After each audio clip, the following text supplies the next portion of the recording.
Consider a world of unmatched wealth, where $600 million buys a yacht, sprawling mansions dominate the most prestigious streets of London, and private jets valued at over $300 million wait on standby.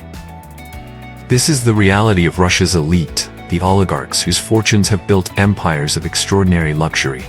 But today, global measures and mounting restrictions threaten their opulent lifestyles.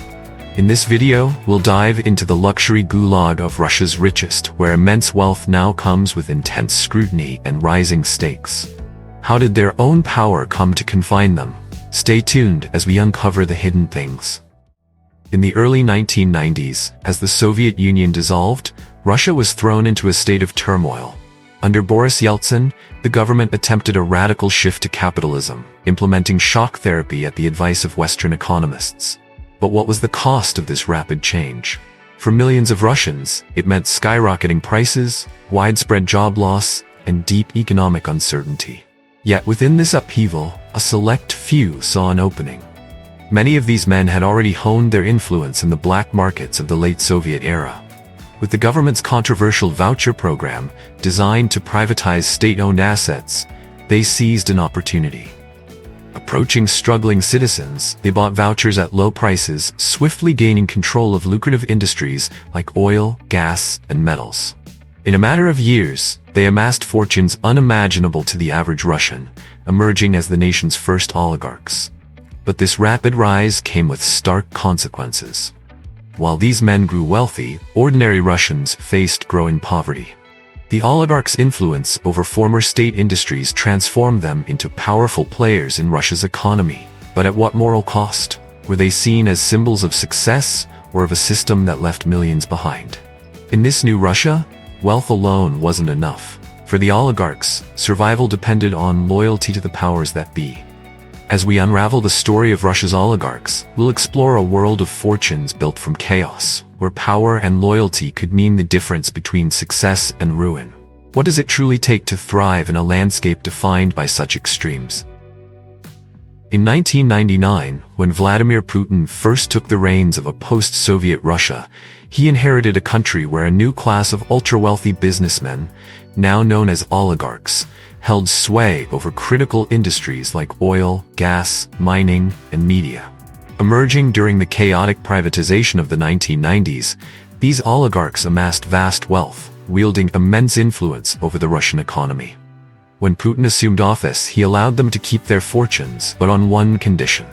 Their wealth and influence would depend on absolute loyalty to Putin and the Russian state. What does that pact mean for those who accept it, and what happens to those who don't? One early case in point was Mikhail Khodorkovsky, the former head of oil giant Yukos, and one of Russia's wealthiest men. In the year 2003, Khodorkovsky made the error of publicly challenging Putin's authority. He was arrested, and Yukos was dismantled, with its assets transferred to Kremlin-aligned companies. This move sent a clear message. Any challenge to Putin's authority came with heavy consequences. But for those who toed the line, the rewards were substantial. Roman Abramovich, one of Russia's most prominent oligarchs, maintained his position by aligning with Kremlin priorities and avoiding political dissent. His loyalty allowed him to sell his stake in the oil company Sibneft back to the Russian state for billions of dollars. Similarly, Alisher Usmanov, a mining magnate and investment powerhouse, stayed close to the Kremlin, safeguarding his superyacht Dilbar and European estates even as global scrutiny intensified. Yet these oligarchs are not just beneficiaries of Russia's economy, they are intertwined with the state itself. Through companies like Rosneft and Norilsk Nickel, oligarchs such as Igor Sechin and Vladimir Putin don't merely operate private businesses, they reinforce Russia's economic and political strategies. Sechin, as head of Rosneft, has significant influence over Russia's energy policies, while Putin's loyalty has protected his nickel and palladium empire despite international measures. Their influence supports the Kremlin's control over vital resources, deepening the connection between private wealth and state power. But how stable is this loyalty? For many oligarchs, allegiance is a matter of survival, not choice. They live in constant caution, aware that a single misstep could lead to devastating consequences. For some, Loyalty even means participation in covert, state-aligned operations, where personal and national interests blur. The stakes couldn't be higher, while those who maintain loyalty continue to prosper. Those who fall out of favor face rapid and often brutal repercussions. So can this fragile web of loyalty and fear hold up under increasing international pressure? Or could it eventually unravel, destabilizing both the oligarchs and the state they support? Before we continue, I have a special 10-second request for all of you listening. If you can help me in any way, just press the notification bell and hit that subscribe button. It means the world. It really supports this channel. And if you do that for me, I promise my team and I will do everything we can to make this show even better for you. Deal? Back to as the Soviet Union crumbled, Russia's economy transformed, paving the way for a new class of ultra-wealthy elites, the oligarchs. But how did they rise to power? And what did it take to maintain their status? In the early days of post-Soviet Russia, a scheme known as loans for shares emerged, allowing a few insiders, like Roman Abramovich, Mikhail Khodorkovsky and Boris Berezovsky, to acquire some of the nation's largest companies for just a fraction of their actual value. Abramovich, for example, purchased the oil company Sibneft at a deep discount and later sold it back to the government for billions of dollars. While Abramovich made his fortune in oil, Berezovsky targeted the media, controlling key outlets that influenced public opinion. His media empire gave him immense influence, which he used to support Boris Yeltsin's re-election in the year 1990, solidifying his role as a political powerhouse. Then there's Abramovich's unique approach. Despite his humble beginnings, he forged critical relationships with powerful figures, including Boris Yeltsin and Vladimir Putin, which protected him as other oligarchs faced crackdowns. Meanwhile, Berezovsky, a former mathematician with a sharp eye for influence, aligned himself with Yeltsin and supported Putin's rise. This strategic alliance brought him into Putin's inner circle, though his closeness to power would eventually come at a cost. What lessons can be drawn from Berezovsky's rise and eventual exile? If you had the chance to control a major industry in a rapidly changing country like these oligarchs did in Russia, would you take the risk, knowing it could make you powerful, but also put you in serious danger? Why or why not? Let us know in the comments below. When we think of extraordinary wealth, we might imagine luxury villas in Italy or private islands in the Caribbean. But few places embody the exclusivity and extravagance of the Russian oligarchs' world, where walls of unimaginable wealth separate them from the rest.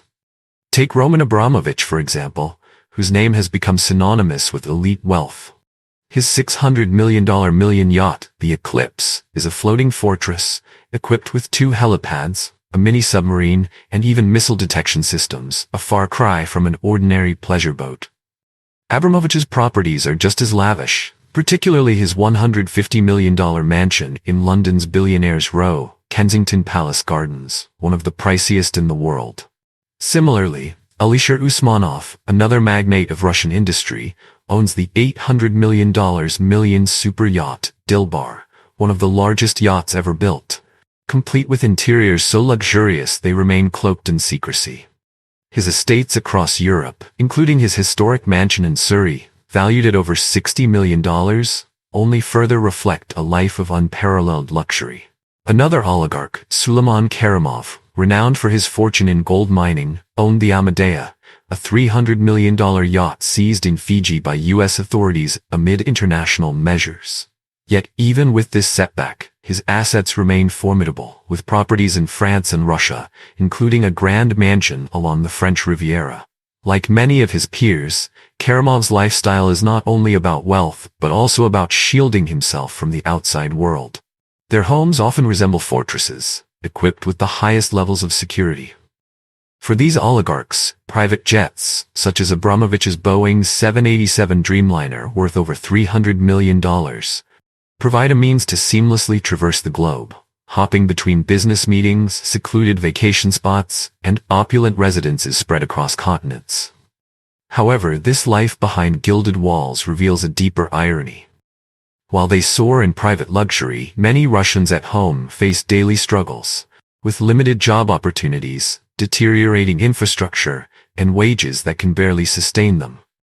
The divide between these two worlds has created a complex mix of emotions in Russia, where oligarchs are seen both as symbols of success and as the embodiment of a system that has left millions behind. This tension between wealth and public sentiment casts a shadow over the gleaming yachts and mansions, adding a layer of isolation to a life that, for all its luxuries, remains deeply insular. As we delve deeper, one question remains. How do these secluded lives of extreme luxury impact those left behind in their homeland? Discover the growing tension and stark realities behind the billion-dollar facades next. In Russia, the wealth gap isn't just visible, it's stark. While a few oligarchs live in unparalleled luxury, many Russians question the fairness of a system that enabled their rise. How did these figures amass such wealth, and what does it mean for the rest of the country? To some Russians, these powerful figures represent resilience. They're the men who turned the economic collapse of the 1990s into a launchpad, building colossal fortunes from the chaos that followed the fall of the Soviet Union.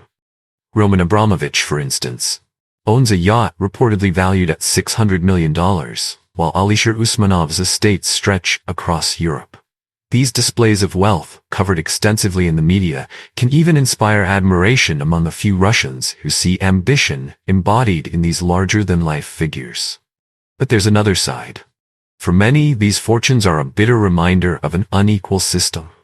Oligarchs are often perceived as beneficiaries of privileged Kremlin connections, backroom deals, and monopolized resources. The financial gains that lifted them to the top have left countless others behind, struggling in a landscape of stagnant wages, underfunded healthcare, and limited chances to improve their circumstances. The heart of this divide beats strongest in Moscow, a city where million-dollar apartments, luxury cars, and designer boutiques create a playground for the wealthy. Yet, how does this glitzy image resonate with those living outside Moscow's affluent neighborhoods? For those in smaller towns and rural areas, the experience is vastly different. Broken roads, outdated hospitals, and few job opportunities paint a starkly contrasting picture of life in Russia. Many residents in these areas see the oligarchs' wealth not as a product of hard work, but as the spoils of a system that enabled a select few to exploit resources meant for the nation. There's also a growing resentment towards those who choose to keep their wealth abroad. With grand homes in cities like London, Monaco, and along the French Riviera, some oligarchs are more visible outside Russia than within. This decision to invest overseas amplifies public frustration, especially as everyday Russians face crumbling infrastructure and scarce resources at home. What message does this send about their loyalty to the very country that enabled their rise? The media plays a significant role here. By continually spotlighting oligarchs' lavish lifestyles, it fuels a sense of inequality, and for many, these displays of wealth have become a symbol of all that's wrong with the current system. This frustration has led to an increase in protests against corruption and the close alliance between oligarchs and the Kremlin. Many Russians calling for a fairer distribution of the country's wealth and resources. As global tensions rise and Russia faces mounting scrutiny, the spotlight now turns to the nation's most powerful elite. Western governments, emboldened by a sense of urgency, are deploying sweeping measures to shake the strongholds of Russia's oligarchs. But how long can their empires withstand the pressure? What happens when the very wealth that once opened doors becomes their greatest liability? Since Russia's invasion of Ukraine in early the year 2022, Western nations have unleashed a series of measures aimed at destabilizing the wealth of Russia's billionaires, many of whom have close ties to President Vladimir Putin. The objective is clear. By targeting the oligarchs' assets, these governments aim to weaken their influence over Russia's political and economic systems. These measures, however, are not merely punitive measures against a select few, but are part of a larger strategy to isolate Russia diplomatically and economically. In this high-stakes game, the world has witnessed some dramatic seizures. Yachts worth hundreds of millions of dollars have been seized in ports around the globe. For instance, the U.S. government recently confiscated Suleiman Karimov's Amadea in Fiji, valued at over $300 million. This move followed the earlier high-profile freezing of Roman Abramovich's $600 million yacht Eclipse, which up until now symbolized his wealth and influence. How does it feel to watch such massive fortunes trapped in port, grounded by international measures? Luxury properties have also become prime targets. Roman Abramovich's mansion in Kensington Palace Gardens in London, one of the most valuable homes in the city, now sits idle under government control. Alisher Usmanov's Surrey estate and multiple properties in Monaco, owned by oligarchs, have met the same fate. Could this loss of opulence signal a turning point for Russia's elite? The crackdown extends beyond flashy yachts and palatial homes. Many oligarchs hold significant stakes in Russia's key industries, particularly in sectors such as energy and mining. Igor Sekin, for instance, who leads Rosneft, Russia's oil giant, has faced measures directly affecting this strategic company. And it doesn't stop there. Oleg Deripaska, who once held a commanding position in the aluminum industry, has seen his international business reach vanish. Deripaska's assets, including holdings in Rusal, the world's second-largest aluminum producer, have been stripped away in response to the measures. These hits on industry giants have rippled across Russia's economy, pushing some oligarchs to retreat within Russia's borders. As these billionaires lose access to their international holdings, many are forced to divest from their high-profile assets abroad.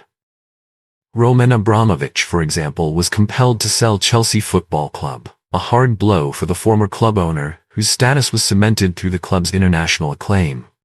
Each measure reinforces the Western attempt to weaken the political underpinnings that keep the oligarchs, and by extension, Putin, who is so deeply entrenched in power. But as these luxury assets become symbols of a shifting world order, one question remains: what will happen to these oligarchs, their wealth and their influence? Are these measures enough to tip the balance? Stay tuned. In the face of relentless measures and asset freezes, Russian oligarchs have shown remarkable skill at staying one step ahead, preserving their wealth and influence through a series of calculated maneuvers. Offshore accounts and shell companies have become essential tools in this effort. Often set up in places like Cyprus, Switzerland, and the British Virgin Islands, where banking laws are lenient, these accounts allow oligarchs to hide substantial sums, making it nearly impossible for governments to trace or seize their wealth.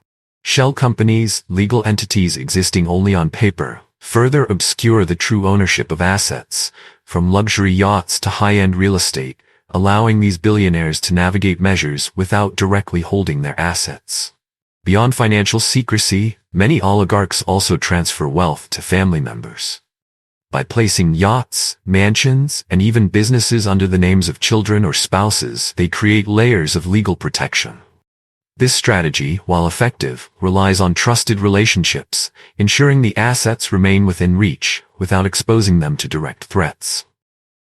But as Europe and the US have tightened their grip, some oligarchs have shifted focus to friendlier markets, finding safe havens for their wealth in places like China, Turkey, and the United Arab Emirates. Dubai, in particular, has become a hotspot, with Russian billionaires investing heavily in luxury properties, as the UAE maintains neutrality in this landscape. Cryptocurrencies have also emerged as a lifeline, providing oligarchs a way to bypass traditional banking channels altogether. Digital currencies like Bitcoin, often stored in exchanges outside Western jurisdiction, allow these elites to move wealth across borders with relative anonymity. Despite the risks, this digital escape route has proven useful, especially in nations less aligned with Western measures. Combined with their deep connections to influential figures abroad, these strategies have enabled oligarchs to keep their fortunes relatively intact, navigating measures with a mix of discretion and calculated risk. Through this intricate web of assets and relationships, they remain powerful figures both at home and abroad, even as Western nations intensify efforts to curb their reach. What do you think is the most surprising tactic that Russian oligarchs use to protect their wealth? And why do you think it's so effective, despite international efforts to stop them? Let us know in the comments below. As the world tightens its grip on Russia's elite, one question looms. How far can wealth and influence truly go in defying global power shifts? For Russia's wealthiest, like Gennady Timchenko and Mikhail Friedman, the answer is more complex than it once seemed. By September of the year 2024, it's evident that even the deepest pockets are feeling the squeeze of international scrutiny. Following Russia's invasion of Ukraine, measures by the European Union have targeted not only state resources, but also the personal assets of those closely tied to Russia's political and economic fabric. This year, Europe's General Court delivered a decisive blow to oligarchs Timchenko and Friedman, both of whom sought to overturn the measures that have placed them in a financial chokehold. They argued the restrictions were unjust, specifically targeting their wealth and financial freedoms. Yet the court ruled against them, reinforcing a reality where even billionaires face limitations. How did it come to this point? For oligarchs deeply intertwined with Russia's core industries, Timchenko in energy and Friedman in banking and retail, the impact has been profound. Timchenko's ventures into oil and gas brought him vast wealth and influence, but as European and American measures cripple key sectors like energy, his empire suffered heavy losses. Likewise, Friedman, who amassed wealth in banking and retail, struggles with the court's refusal to release his frozen assets, leaving him financially hemmed in. Historically, Russian oligarchs wielded wealth as a passport to global freedom, luxurious homes in London, yachts anchored in Monaco, and the ability to move across borders with ease. But with current measures in effect, this lifestyle has all but vanished. Timchenko and Friedman, along with their fellow oligarchs, face travel restrictions, asset freezes, and unrelenting oversight from European authorities. They may still hold billionaire status on paper, but much of their wealth is now locked away, unusable. The measures are part of a coordinated effort by Europe to stymie the financial channels that could fuel further conflict. In the court's ruling, the General Court emphasized that the measures prevent oligarchs from exploiting financial or legal loopholes to sidestep restrictions. This decision underlines Europe's commitment to blocking any back channels that might give the oligarchs access to their fortunes. And so, while these billionaires may continue their legal battles, lobbying and financial maneuvering, the path to reclaiming their wealth looks increasingly narrow. For Russian oligarchs, the world they once commanded with ease is closing in, forcing them into a luxury gulag of their own making. Russian oligarchs live extraordinarily lavish lives, yet often face profound personal challenges. Surrounded by grandeur, palatial estates, luxury vehicles, and private yachts, they inhabit a world where solitude feels both chosen and limiting. The wealth that offers extraordinary comfort can also feel constraining, cultivating a life of discretion and vigilance. Relationships become delicate, strained by the need for trust amidst constant scrutiny, making true connections rare. Often they question the sincerity of those around them, uncertain if friendships are genuine or based on financial gain. This underlying doubt subtly impacts their mental well-being, with feelings of anxiety and melancholy concealed beneath their affluence. As they navigate lives marked by power and wealth, many oligarchs contend with the emotional pressures of their status. The demands to uphold appearances, protect assets, and align with political interests leave little room for vulnerability or authenticity. Over time, this distance can create a cycle of solitude, reinforcing the idea that their wealth, rather than protecting them, sometimes limits their happiness. Reflecting on this, one considers the personal costs of such a lifestyle, where caution and discretion often overshadow even the grandest pleasures. Ultimately, these individuals exist in a paradox where fortunes grant them influence, but lead to a life of guarded engagement. As onlookers, we are invited to ponder how the pursuit of wealth and power may reshape human connections, leaving subtle shadows where joy once flourished. The unseen emotional toll faced by those at the peak of success reminds us that material wealth does not equal happiness, and that the price of luxury can sometimes obscure life's essential joys. If you enjoyed today's video, please give it a like, and don't forget to subscribe to the channel. Your support means a lot to us. Click on the video that appears on your screen right now. I'm sure you'll love this content. Comment below about the next country you'd like to see featured on our channel. Thank you so much for watching, and we'll see you in the next video. Thanks for being with us. Leave a comment, like to show your support, and remember to hit that subscribe button for more exciting videos. See you next time.